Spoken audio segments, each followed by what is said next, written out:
What's going on, guys? Welcome back to the channel. Hope you guys are staying green. Hope you guys are all having an amazing day. In this video, I'm going to be showing you guys how to use indicators on the Thinkorswim TD Ameritrade mobile app. Now, just go ahead, log into your account, and click on any company you guys want to. I want you guys to just go ahead, click on the chart for me, and on this flask right here, it's going to be the second one on the top. Go ahead and click on that for me.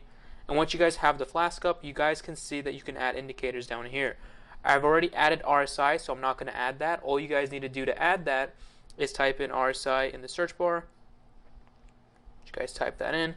You guys will have RSI on the top. Go ahead and click on that green part. Since I already have one, I'm going to go ahead and delete this one. So it's up to you guys if you guys already had one or not. So I'm going to go ahead and delete that. There we go. We're going to go ahead and add the MACD because I've been wanting to use that actually. So I'm going to go ahead and add MACD indicator. Once we add that, boom, it's right there, send go. There's a bunch of other indicators I highly recommend you guys use. Go ahead and try the EMA. I like the EMA as well.